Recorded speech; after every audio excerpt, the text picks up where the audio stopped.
Hello guys, welcome to our channel. তো guys, আজ এই ভিডিওতে আমরা কথা বলবো মোহনবাগান সুপার জায়ান্টকে নিয়ে। তো মোহনবাগান সুপার জায়ান্ট থেকে এবার বিদায় হতে চলেছে কোচ অ্যান্টোনিও লোপেজ হাবাস, সাথে একজন সেরা প্লেয়ার।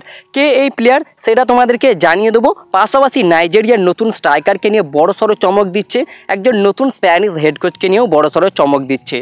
সব জল্পনার অবসান ঘটিয়ে এবার দলে ফিরতে চলেছেন ম্যাজিশিয়ান হুগো বুমোস, পাশাপাশি রবসন রবিনোকে নিয়েও কনফার্ম আপডেট তোমাদেরকে দিয়ে দেবো।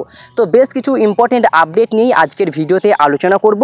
তো চলো বেশি দেরি না করে আজকের ভিডিও শুরু করা যাক। ভিডিও শুরু করার আগে চ্যানেলে যারা প্রথমবার এসেছো এবং সাবস্ক্রাইব করোনি তারা অবশ্যই সাবস্ক্রাইব করে দিও, পাশের বেল নোটিফিকেশানটিকে অল প্রেস করে দিও, তাহলে পরবর্তী ফুটবল রিলেটেড যে সমস্ত আপডেট তোমরা একদমই মিস করবে না। তো চলো শুরু করা যাক। ফার্স্ট অফ অল আমরা কথা বলে নেব মোহনবাগান থেকে কোন প্লেয়ার বাদ গেল। তো মোহনবাগান থেকে একজন ইন্ডিয়ান প্লেয়ার কিন্তু বাদ চলে গেল, আর সেই প্লেয়ারটির নাম হচ্ছে গ্লেন মার্টিন্স। গ্লেন মার্টিন্স একজন 29 বছর বয়সী ইন্ডিয়ান ডিফেন্সিভ মিডফিল্ডার, বর্তমান মার্কেট ভ্যালু 1 কোটি টাকা। জুয়ান ফেরান্দোর অন্যতম পছন্দের প্লেয়ার ছিল কিন্তু এই গ্লেন মার্টিন্স, যার কারণে দীর্ঘমেয়াদী চুক্তিতে তাকে Mohun Bagan loan delay FC Goa থেকে এনেছিল। তারপরেও কিন্তু খুব একটা দুর্দান্ত নজর কাটতে পারেনি এই গ্লেন মার্টিন্স, এবং জুয়ান ফেরান্দো থাকাকালীন গ্লেন মার্টিন্স যতই খারাপ পারফরমেন্স করুক না কেন তাকে কিন্তু আমরা প্রথম একাদশে বা বেশিরভাগ ম্যাচেই খেলতে দেখেছি। তবে হাবাস আসার পরে এই গ্লেন মার্টিন্সকে কিন্তু আমরা একদমই প্রথম একাদশে বা কোনো রকম গেম টাইম পেতেই দেখছি না। হাবাস এসে কিন্তু ইয়ংস্টার প্লেয়ারদের উপর বেশি ভরসা করছে, দীপক টাংরিকে মাঝে মধ্যে খেলাচ্ছে, অনিরুদ্ধ থাপাকে খেলাচ্ছে, বিশেষ করে তিনি কিন্তু গেম টাইম দিচ্ছেন বর্তমান সময়ে সবচেয়ে বেশি, সেটা হচ্ছে অভিষেক সূর্যবংশী। এই ইয়ংস্টার প্লেয়ারকে কিন্তু অনেক সুযোগ দিচ্ছে, আর তিনিও কিন্তু দুর্দান্ত নজর কাটছে। তবে বলতে গেলে গ্লেন মার্টিন্সের থেকে অনেক বেটার পারফর্ম করছে অভিষেক সূর্যবংশী। তো যেটা মেন পয়েন্ট সেটা হচ্ছে এই গ্লেন মার্টিন্সকে ছেড়ে দিতে পারে মোহনবাগান সুপার জায়ান্ট এই মরসুমের পরেই। সামার ট্রান্সফার উইন্ডোতে তাকে কিন্তু ছেড়ে দিতে পারে, আর তার সঙ্গে যেহেতু চুক্তি রয়েছে তাকে কিন্তু একটা মোটা অঙ্কের ক্ষতিপূরণ দিতে হতে পারে। আর যদি কোনো রকম অন্য কোনো টিম তাকে লোন ডিলে দলে নিতে চায় সেক্ষেত্রেও মোহনবাগান কিন্তু ছেড়ে দিতে পারে। এই মরসুমে গ্লেন মার্টিন্সের দল ছাড়ার একটা পসিবিলিটি তৈরি হয়েছিল, তবে শেষমেশ তিনি দলে থেকে যায়। তবে এবারে কিন্তু আর সেটা হচ্ছে না। সম্ভবত সামার ট্রান্সফার উইন্ডোতে এই Indian defensive midfielder Glenn Martin's তিনি কিন্তু মোহনবাগান থেকে বিদায় হতে চলেছে, বর্তমানে যেমনটা খবর বেরিয়ে আসছে। পাশাপাশি যদি কথা বলা যায় কেরালা ব্লাস্টার্স এফসিকে নিয়ে, তো কেরালা ব্লাস্টার্স এফসি আজকে তারা নকআউটের প্রথম ম্যাচ খেলবে ওড়িশা এফসির এগেনস্টে, আর এই ম্যাচ হারলেই তারা কিন্তু এবারের আইএসএল থেকে বিদায় নিয়ে নেবে, আর জিতলে তারা কিন্তু খেলবে মোহনবাগান সুপার জায়ান্টের এগেনস্টে সেমিফাইনাল ওয়ানের ম্যাচ। সেমিফাইনাল ম্যাচটা কিন্তু খুবই অত্যন্ত হাড্ডাহাড্ডি হবে, যে কোনো টিমই যদি মোহনবাগানের এগেনস্টে নামে, সেটা কেরালা ব্লাস্টার্স এফসি হোক সেটা ওড়িশা এফসি হোক। তো যেটা মেন পয়েন্ট সেটা হচ্ছে এই Kerala Blasters FC versus Odisha FC ম্যাচে প্রবীর দাস তিনি কিন্তু আনঅ্যাভেলেবেল থাকছেন। এই ম্যাচে তিনি খেলতে পারবে না, অ্যাভেলেবেল থাকতে পারবে না, এমনটাই কিন্তু আপডেট বেরিয়ে আসছে বর্তমান সময়ে। পাশাপাশি যদি কথা বলা যায় আই লিগের একটা দুর্দান্ত আপডেট নিয়ে, তো আই লিগের ক্লাব গোকুলাম কেরালা এফসি তারা কিন্তু একজন স্প্যানিশ হেড কোচকে নিয়ে বড়সড় চমক দিচ্ছে, আর এই স্প্যানিশ হেড কোচের নাম হচ্ছে অ্যান্টোনিও রুয়েদা।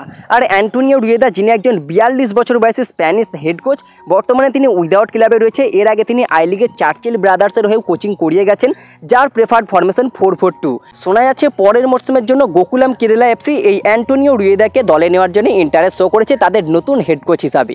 তো দেখা যাক পরের মরসুমে তারা এই অ্যান্টোনিও রুয়েদাকে তাদের নতুন হেড কোচ হিসাবে যুক্ত করতে পারে কিনা, এটার দিকে আমাদের অবশ্যই নজর থাকবে। পাশাপাশি যদি কথা বলা যায় আইএসএল এর কিছু আপডেট নিয়ে, তো প্রথম যে আপডেটটা বেরিয়ে আসছে সেটা হচ্ছে অ্যান্টোনিও লোপেজ হাবাসকে নিয়ে। তো অ্যান্টোনিও লোপেজ হাবাস তিনি কি পরের মরসুমে হেড কোচের দায়িত্বে থাকবেন? তো যেমনটা খবর রয়েছে সম্ভবত পরের মরসুমে তিনি হেড কোচের দায়িত্বে থাকছেন না, তিনি কিন্তু বিদায় নিতে পারেন। বর্তমানে যেমনটা খবর বেরিয়ে আসছে তার বয়স কিন্তু অনেকটাই হয়েছে, আর যদিও তিনি পরের মরসুমে থাকে সেটাও কিন্তু খুব কম চান্স, মানে 100%-এর মধ্যে 10% চান্স কিন্তু রয়েছে। যদি তার মেডিকেল স্টাফরা তাকে অনুমতি দেয় সেই ক্ষেত্রে তিনি কিন্তু পরের মরসুমটাও কোচিং করাতে পারেন, এবং তিনি যদি রাজি থাকেন। তবে তার শারীরিক কন্ডিশন অনুযায়ী হয়তো পরের মরসুমে তিনি আর কোচিংয়ের দায়িত্বে থাকবে না। আর মোহনবাগান ইতিমুহূর্তেই একজন নতুন কোচের সন্ধানে রয়েছে, সেরকম ভালো মানের কোনো কোচ পেলে তারা অবশ্যই হাবাসের রিপ্লেসমেন্ট হিসাবে সেই কোচকে দলে ফেরাতে পারে পরের মরসুমে। আর হাবাস যেই সাফল্য এনে দিয়েছে এই মরসুমে, এখনো পর্যন্ত লিগ সিল উইনার করেছে, যেটা প্রায় অসম্ভব ছিল, সেই অসম্ভবকেই সম্ভব করে দেখিয়েছে কোচ অ্যান্টোনিও লোপেজ হাবাস। আর এরকমই কোচ কিন্তু মোহনবাগানের দরকার। তো দেখা যাক পরের মরসুমে যিনি কোচ হয়ে আসেন মোহনবাগানে তিনি কতটা সাফল্য এনে দিতে পারে মোহনবাগানকে, এটার দিকে আমাদের অবশ্যই নজর থাকবে। তবে হাবাস পরের মরশুমে নাও থাকতে পারে, এটা কিন্তু প্রায় 80% কনফার্ম বলতে পারো। এর পাশাপাশি আমরা কথা বলে নেব ম্যাজিশিয়ান হুগো বুমোসকে নিয়ে। তো হুগো বুমোস তিনি কিন্তু এই মুহূর্তে মোহনবাগান দলের সঙ্গে নেই, আনরেজিস্টার্ড হিসাবে রয়েছে। আর বর্তমানে যেমনটা আপডেট বেরিয়ে আসছে একটা বড় সোর্স অনুযায়ী খেল নাওয়ের ওয়েবসাইট থেকে জানা যাচ্ছে হুগো বুমোস তিনি পরের মরশুমে মোহনবাগান দলে ফিরতে পারে, এমনই কিন্তু আপডেট বেরিয়ে আসছে। আর আপফ্রন্টে একজন বিদেশি কিন্তু বাদ যেতে পারে, সেই নামটাও বেরিয়ে এসেছে। আর সেই প্লেয়ারটি হচ্ছে আরমান্দো সাদিকু রিপ্লেসমেন্ট হিসাবেই হুগো বুমোসকে ফেরাতে পারে পরের মরশুমে। তো নতুন কোচ যিনি আসবেন এটাও দেখতে হবে তার হুগোর উপরে কতটাই ইন্টারেস্ট রয়েছে, এটাও কিন্তু দেখার একটা বড় বিষয় থাকবে। তো দেখা যাক হুগো বুমোসকে পরের মরশুমে আমরা মোহনবাগানের জার্সিতে দেখতে পাই কিনা। তবে তার সঙ্গে মোহনবাগানের কন্ট্রাক্ট রয়েছে, সবকিছু কিন্তু এক নিমিষে শেষ হয়ে যাবে না, অনেকটাই টাইম লাগবে। তো আশা করাই যায় হয়তো পরের মরশুমে আমরা আরও একবার মোহনবাগানে দেখতে পারি ম্যাজিশিয়ান হুগো বুমোসকে। তো তোমরা কারা কারা মেনলি হুগো বুমোসকে আবারও মোহনবাগান দলে দেখতে চাও সেটা অবশ্যই কমেন্টে জানিও। পাশাপাশি একজন নাইজেরিয়ান ফরওয়ার্ডকে নিয়ে বড় সড়ো চমক দিচ্ছে। আর এই নাইজেরিয়ান ফরওয়ার্ডকে নিয়ে যদি কথা বলা যায় সেই প্লেয়ারটির নাম হচ্ছে ড্যানিয়েল চিমাচুকু, যিনি একজন 33 বছর বয়সী নাইজেরিয়ান সেন্টার ফরওয়ার্ড। বর্তমান মার্কেট ভ্যালু 1.6 কোটি টাকা। জামশেদপুর এফসির হয়ে দুর্দান্ত খেলেছেন এই ড্যানিয়েল চিমাচুকু। শোনা যাচ্ছে চেন্নাই এফসি তার উপর ইন্টারেস্ট রয়েছে। আর ট্রান্সফার মার্কেটের মতো বড় সোর্স থেকেও এই আপডেটটা বেরিয়ে আসছে। পরের মরশুমে সম্ভবত এই নাইজেরিয়ান ফরওয়ার্ড ড্যানিয়েল চিমাচুকু তিনি জামশেদপুর এফসি ছেড়ে চেন্নাই এফসিতে যোগ দিতে পারেন। ওয়েন কোয়েলের আন্ডারে তিনি কিন্তু খেলতে পারেন পরের মরশুমে, এমনই কিন্তু আপডেট বেরিয়ে আসছে।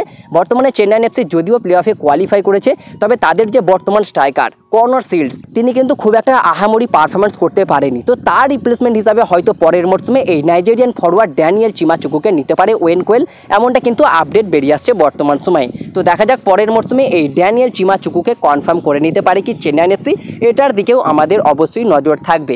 পাশাপাশি বসুন্ধরা কিংসের হয়ে খেলে থাকা দুর্দান্ত ব্রাজিলিয়ান ফরওয়ার্ড যার নাম রবসন ডভিনো, যিনি একজন 28 বছর বয়সী ব্রাজিলিয়ান লেফট উইঙ্গার। বর্তমান মার্কেট ভ্যালু 6.4 কোটি টাকা। বসুন্ধরা কিংসের হয়ে 11টা ম্যাচে 16টা গোল কন্ট্রিবিউশন তিনি রেখেছেন, 8টা গোল 8টা অ্যাসিস্ট তিনি করেছেন।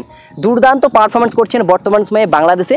তো এই রবসন ডভিনোকে শোনা যাচ্ছিল ইস্ট বেঙ্গল নিতে পারে, তবে এই মুহূর্তে একটা জল্পনা বেরিয়ে এসেছে ইস্ট বেঙ্গলে নাও আসতে পারে। তবে ট্রান্সফার মার্কেটের মতো বড় সোর্স থেকে দেখানো হচ্ছে প্রায় 63% চান্স কিন্তু রয়েছে এই ট্রান্সফার হওয়ার পসিবিলিটিটা।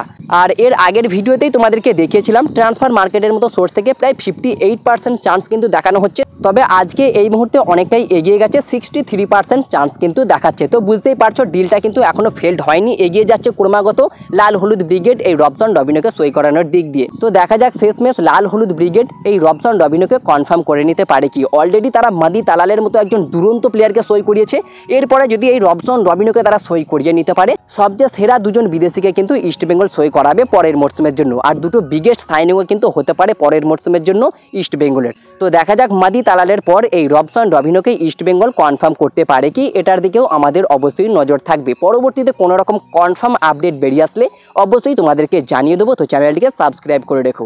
তো এই ছিল আজকের ভিডিওটি ভালো লাগলে লাইক শেয়ার কমেন্ট অবশ্যই করে দিও। চ্যানেলে প্রথমবার এসে থাকলে সাবস্ক্রাইব করে পাশের বেল নোটিফিকেশানটিকে অল প্রেস করে দিও, তাহলে পরবর্তী ফুটবল রিলেটেড যে সমস্ত আপডেট তোমরা একদমই মিস করবে না। তো দেখা হচ্ছে পরবর্তী কোনো ভিডিওতে। Bye bye, have a good day.